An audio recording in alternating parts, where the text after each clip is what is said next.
saya nak ambil buku teks kejap ya. Okay, so kamu boleh rujuk buku teks. Mula-mula saya tak nak buat kelas hari Isnin. Okay, tapi minggu lepas banyak sangat kita skip kelas online kan. Hari Jumaat kita dah skip. So minggu lepas pula, minggu sebelum cuti. Lepas tu cikgu risau bila kamu hanya dengar penjelasan cikgu daripada video. Cikgu takut kamu tak boleh nak faham. Jadi kita cuba juga buat Google Meet. Okay, so kita buatlah Google Meet sepenuhnya. Isnin, Rabu, Khamis dan Jumaat. Okey. Uh, kita cuba kalau ada kekangan nanti cikgu akan inform semula lah. Tapi buat masa ni sebolehnya kita buat Google Meet juga supaya kamu boleh faham. Okey. So kamu boleh rujuk buku teks muka surat 171. Okey, 171. Hari ni kita akan lihat tajuk 8.2, jadual berkala unsur. So jadual berkala unsur ni saya nak ulang semula sedikit. Okey, hari Jumaat lepas saya dah bagi satu video pendek untuk kamu tonton. So hari ni saya akan ulang semula sedikit iaitu nak bagi kamu faham betul-betul apakah itu jadual berkala unsur moden. Okay, so sebenarnya kamu dah belajar pun jadual berkala unsur moden ni semasa kamu berada tingkatan 1. Tapi rasanya ramai kot yang dah lupa kan? Siapa yang dah lupa jadual berkala unsur moden ni? Cuba angkat tangan sikit nak tengok. Laju Jamal angkat tangan. Yang lain? Fitri pun angkat tangan. Ramai yang dah lupa. Tak apa. Biasalah kan manusia. So, kita masuk tingkatan 4. Kita recall balik. Apakah itu jadual berkala unsur moden. Okey, jadi jadual berkala unsur moden. Sebelum kita nak tengok tajuk hari ni, kita lihat dahulu kriteria kejayaan kita. Okey, so kita punya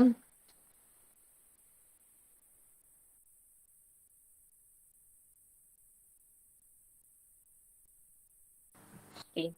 Alright. So kita punya kriteria kejayaan ada 3. Okay, jadi untuk hari ni kamu boleh menyatakan maksud kumpulan dan kala dalam jadual berkala unsur. Yang kedua, kamu boleh menyatakan, okay, tadi kita dah belajar kala, kamu boleh menyatakan 4 daripada 8 kumpulan dalam jadual berkala itu dengan betul.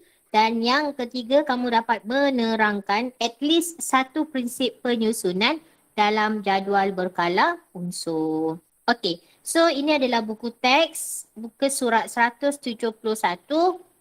Okey, so semasa kamu di tingkatan 1, actually kamu dah belajar tentang 118 jenis unsur yang telah disusun dalam jadual berkala unsur moden. So, hari tu kamu just tahu roughly sahaja. So, hari ini kita akan bincang semula jadual berkala unsur moden yang ditunjukkan dalam rajah 8.4 dengan teliti dan apa ciri-ciri penting.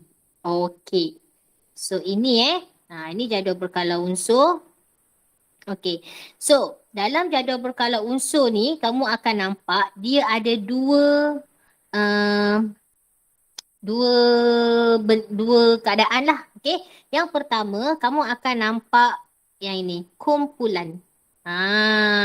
Okey. Kumpulan ni apa? Okey, ni cikgu besarkan sikit kumpulan So, kumpulan ni adalah laju menegak. Yang ini, yang cikgu gariskan ni. Ni satu kumpulan. Cikgu guna pen warna biru. 2 kumpulan. Okey, laju menegak ni.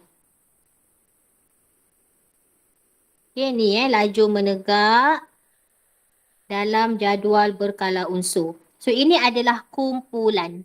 Alright, yang cikgu tengah warnakan ni. Okey, satu laju ni satu kumpulan. Jadi kesemuanya kita ada berapa kumpulan dalam jadual berkala unsur ni? Kita ada 1, 2, 3, 4, 5, 6, 7, 8, 9, 10, 11, 12, 13, 14, 15, 16, 17, 18 kumpulan. Okey? So kita ada 18 kumpulan dalam jadual berkala unsur. Maksudnya ada 18 jalur dalam jadual berkala unsur ni. Faham tak sekarang? Kumpulan tu apa? So Faham. ni faham. Laju Nita. Very good. Okay. So itu adalah kumpulan. Alright? Okay, yang kedua adalah kala. Mana kala? Ni kala ni. Mana nak conteng kala ni? Ni kala.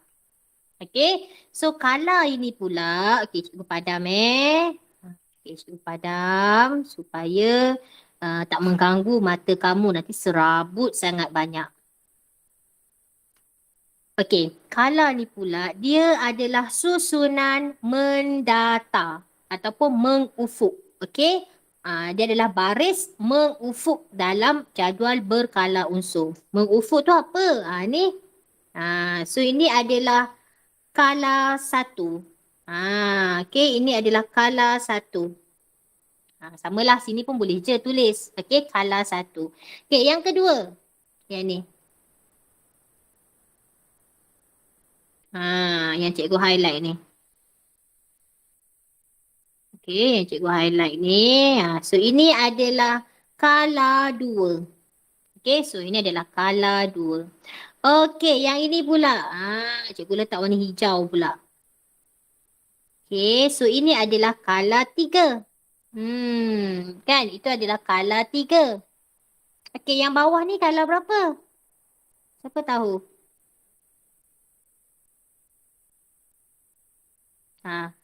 Yang ni kala berapa ni? Ni kala 4. Okey, lagi. Bawah lagi. Cikgu guna warna lain supaya dia tak mengganggu, tak nampak. Nanti nampak sama. Okey, yang warna biru ni pula. Okey, yang warna biru yang cikgu tengah guna ni, ini adalah kala 4. Kala 5. Ni 4 atas dia, 5 bawah ni kan. Okey, dan seterusnya lah 6 dan 7. Jadi, jadual berkala unsur moden kita ada 18 kumpulan dan ada 7 kala. Okey, ada 7 kala. So, okey. Dan bahagian bawah jadual berkala unsur ni ada lagi 2 siri unsur dengan nombor proton 57 sampai 71 dan 89 hingga 103. Yang ini ada 2 siri iaitu siri lantanida dan siri aktinida. Ini pun adalah unsur juga. Okey, yang mana dia baru ditemui. Okey, dia baru ditemui oleh ahli kimia. Okey. Sebenarnya jadual berkala unsur ni apa cikgu? Okey. Jadual berkala unsur ni adalah satu susunan ataupun senarai kedudukan unsur-unsur yang ada dalam bumi kita. Okey. So, macam mana dia nak okey, kalau kamu tengok sekejap, cikgu hold sekejap, cikgu nak terang tadi. Okey, so kalau kamu tengok dekat jadual berkala unsur kita ni kan, ada warna kuning, ada warna, ni warna apa?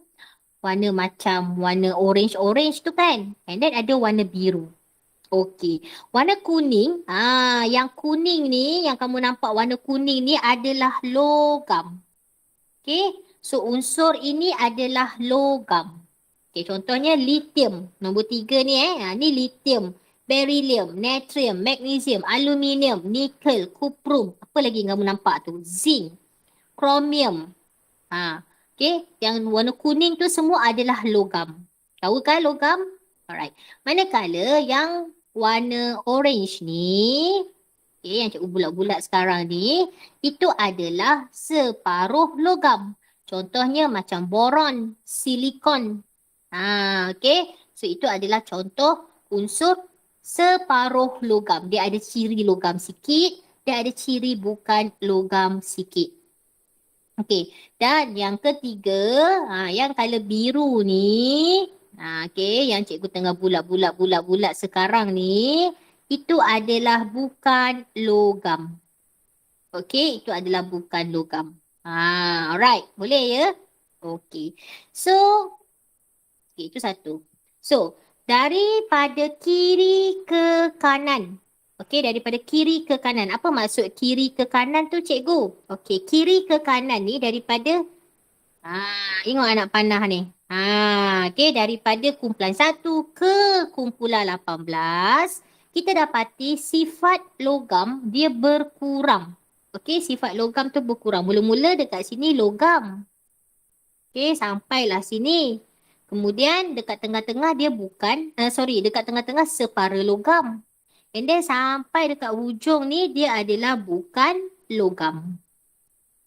Okey, that's why yang kita kata sifat logam berkurang daripada sifat logam kepada sifat bukan logam. Okey, alright. Kemudian perubahan sifat oksida daripada oksida base ke oksida asid. Contohnya, kalau kita tengok, sini adalah oksida base. Kamu dengar dulu ya, nanti kalau kamu tak faham tu tak apa. Okey, kalau macam aluminium ini adalah oksida amphoteric. Manakala semakin ke kanan jadual berkala unsur, dia akan bersifat asid. Oksida asid. Dan lagi satu, lagi satu sifat fizik yang kita boleh nampak daripada kiri ke kanan jadual berkala unsur, dia punya kekonduksian arus elektrik semakin berkurang. Maksud dia apa tu? Maksudnya kalau kita tengok daripada kalium, kalsium, semua ni daripada kiri ke kanan, yang warna kuning ni logam. Jadi kita tahu logam memang boleh mengkonduksikan elektrik. Okey? Tapi bukan logam, dia tidak boleh mengkonduksikan elektrik. Sebab tu dia kata dari kiri ke kanan, daripada sifat, daripada jadual berkala unsur kiri ke kanan itu, dia punya sifat kekonduksian elektrik dia semakin berkurang. Okey. So, seterusnya, cikgu nak tengok macam mana kita nak susun jadual berkala unsur ni. Kita nak susun nombor unsur-unsur tu, kita nak susun dia macam mana dalam jadual berkala unsur. Macam mana kita tahu hidrogen ni duduk dekat sini, lithium ni duduk dekat sini.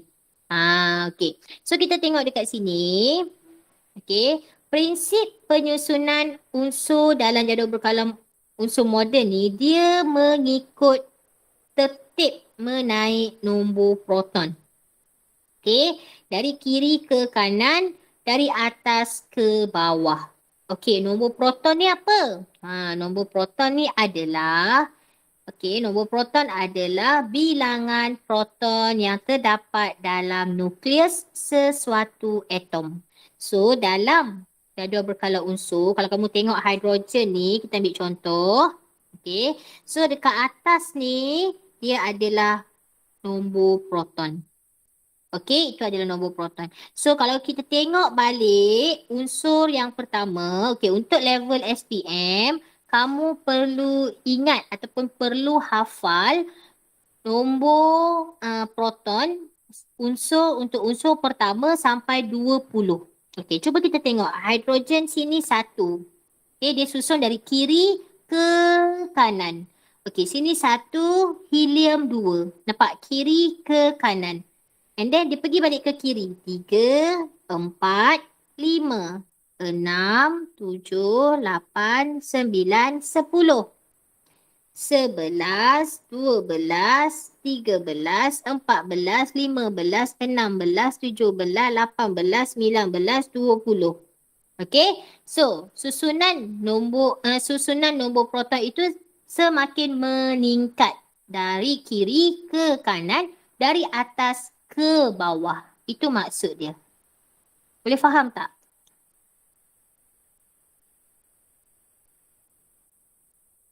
Boleh. Boleh. Okey. So, kalau kamu boleh faham dekat situ, sebenarnya yang ini kamu dah belajar masa tingkatan 1, iaitu dalam jadual berkala unsur ni, setiap unsur tu dia ada simbol masing-masing. So, contohnya dia akan pamerkan nombor proton, simbol unsur, nama unsur, jisim atom relatif. Jisim atom relatif tu apa? Jisim atom relatif itu adalah jisim bagi unsur tersebut. Okey? So kalau macam hidrogen, dia ada 1 proton, dia tak ada neutron. Jadi GCM dia adalah 1. Okey, boleh faham setakat ni? Okay. Kalau kamu faham, cikgu nak minta kamu buat tugasan. Okey, tugasan dia adalah tak susah pun. Cikgu nak kamu salin. Okey, salin Rajah 8.4 jadual berkala unsur ini dalam buku tulis sains kamu. Tulis cantik-cantik, tajuk dia adalah jadual berkala unsur. Cikgu nak kamu salin balik yang ini. Lukislah. Okey, ni lukis. And then warnakan. Okey, kemudian tulis apakah maksud kala, apakah maksud kumpulan. Okey, kemudian warnakan cantik-cantik ikut logam warna kuning. Kalau kamu nak tukar pun tak apa. Kamu cikgu tak nak lah logam tu kuning. Boleh. Suka hati kamu nak letak warna apa. Tapi mesti samalah. Kalau semua logam tu kalau kuning, kalau pink, letaklah warna kesukaan kamu. Okey, kamu labelkan. Ni warna ni apa logam. Warna ni apa bukan logam macam tu. Boleh ke? Boleh. Yang lain, okey. Kalau boleh, cuba tulis 1 dekat ruangan komen. Cikgu nak tengok. Siapa yang boleh faham cikgu ajar hari ni. Okey, Jamal bagus. Hazira betul, boleh. Okey, Naufal 1. Maknanya dia boleh buat latihan. Yang lain? Boleh. Boleh. Okey. So, kalau boleh. Okay, thank you Fitri. Boleh. Alright. So, kalau boleh, kita stop Google Meet setakat ini. Kamu boleh continue buat latihan tu sekarang. Yang nak pergi mandi dulu, pergi mandi cepat-cepat pun boleh sebelum kamu continue the next class. Okay. And then dah siap mandi semua, siapkan latihan yang cikgu bagi. Cuba siapkan, hantar kat cikgu selewatnya petang ini. Okay, kalau tak dapat juga ada kerja lain lebih penting, cikgu bagilah tempoh seminggu untuk siapkan latihan cikgu. Okay, latihan tu cikgu akan rekod sebagai PBD kamu. Boleh ya?